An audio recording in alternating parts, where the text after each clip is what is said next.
Plug and play. Tech giants with the trust problem take aim at the most sensitive industry, at the world's most sensitive industry. Big tech takes aim at the low profit retail banking industry. Silicon Valley is not after your is Silicon Valley firms giants are after your data, not your money. 떠들어도 되는데 너가 하는 거 아니야. 이거 요만큼밖에 없었는데 근데 주권을 The annual Web Summit in Lisbon each year is Woodstock for gigs. Over 3 days in November, 70,000 tech buffs and investors gather on grounds the size of a small town. Rockstars like Wikipedia's boss and Huawei's chairman parade on the main stage. Elsewhere, people queue for 3D printed gins and watch startups pitch from a boxing ring. Money managers announced dazzling funding rounds. Panelists predict a cashless future while gazing into a huge crystal ball. A credit card mogul dishes out company colored macarons. Yet the hype conceals a rising nervousness among fintech participants. After years of timidity, big tech, with its billions of users and gigantic war chest, at least appears serious about crash their party. It's the one group everyone is scared about, says Daniel Weber of FXC Intelligence, a data firm. Each of the so-called GAFA quartet is making moves. Amazon introduced a credit card for underbanked shoppers in June. Apple launched its own credit card in August. Facebook announced a new payment system on November 12th. Its cryptocurrency Libra, however, has lost many of its backers and will face stiff regulatory scrutiny. The next day, Google said it would start offering current accounts or checking accounts in America in 2020. Individually, each initiative is relatively minor, says Anthony, a former boss of Barclays, a bank now at 10x at a fintech firm, but together they make the acceleration of a trend that could reshape. They mark the acceleration of a trend that could reshape the finance industry. Marked down. The GAFAs have long had an interest in finance, yet until recently they focused on payments, each in its own way. Apple Pay and Google Pay are digital wallets. They hold the digital version of cards, but do not process transactions. Neither charges merchants a fee. They simply store everything in one place and make payments more secure by masking customer details.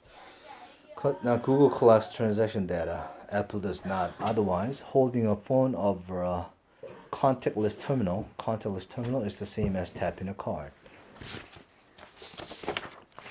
Facebook Pay stores card details for use on the group's various apps, Facebook Messenger, Instagram, and WhatsApp, so customers need not enter them every time. Amazon Pay does the same and also saves card details for payments on partner websites. Uniquely, it processes payments that tasks others leave to specialist firms. When a purchase is made through Amazon Pay, it asks the card issuer if there are sufficient funds. If the answer is yes, the shop releases the goods. The money itself generally moves at the end of the day. What these systems share is the limited success. After 8 years, Google Pay has just 12 million users in America, a market of 130 million households.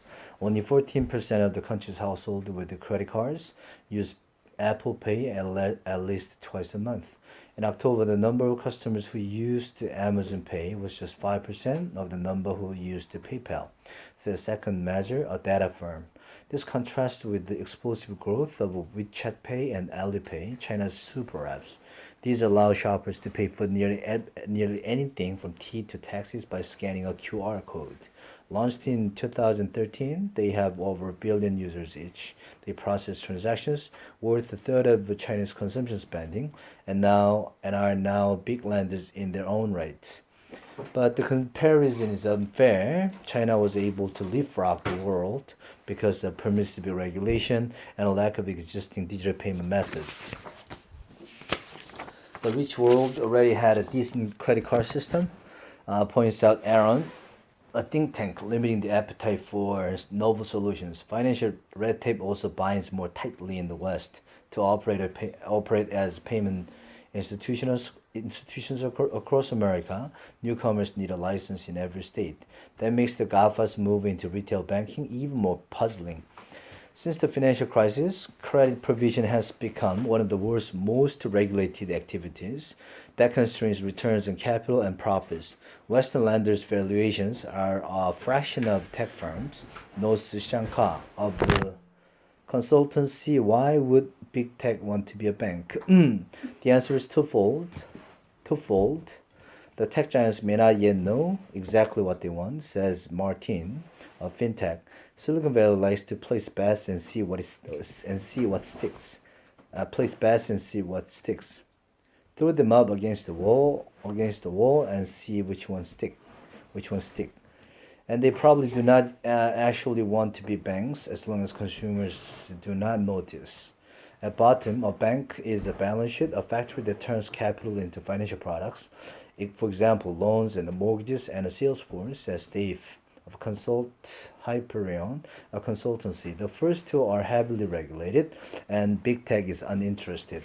This is why the giants have turned to banks to do the tedious bits. Apple's card is issued by Goldman Sachs, and Amazon's ones by Chase, Synchrony, and American Express. Google's accounts are backed by Citi and a banking union. Rather, the tech giants covet distribution.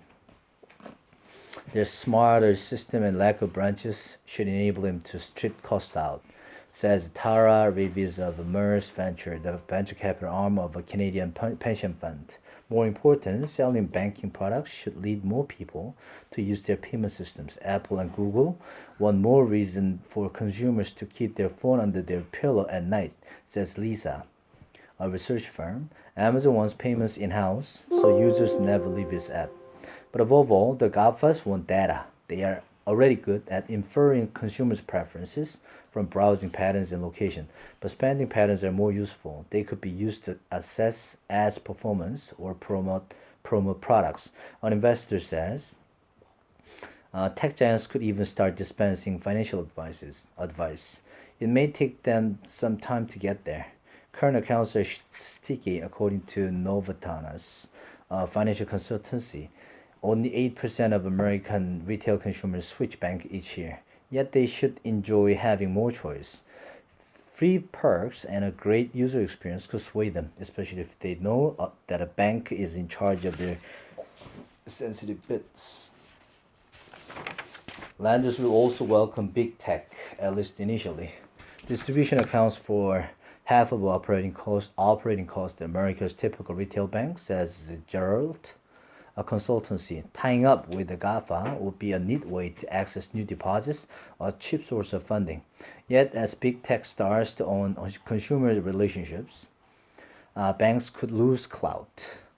They may be forced to give away more data and fees, as they could end up akin to utilities, providing low-margin financial plumbing. Squeezed profits could lead to a wave of mergers and closures. Digital upstarts will also feel the hit, especially if big tech cross-subsidies its financial offerings. Regulators have so far seen many new entrants in financial services as a welcome catalyst for the innovation banks have failed to foster. That could change if the giants charge in. At the Web Summit, the European Union's competition commissioner and a GAFA skeptic mused about the risks to democracy if tech firms become too powerful to oversee and regulate. We can reach for the potential, she told the amped-up audience in Lisbon, but we can also do something to control the dark sides.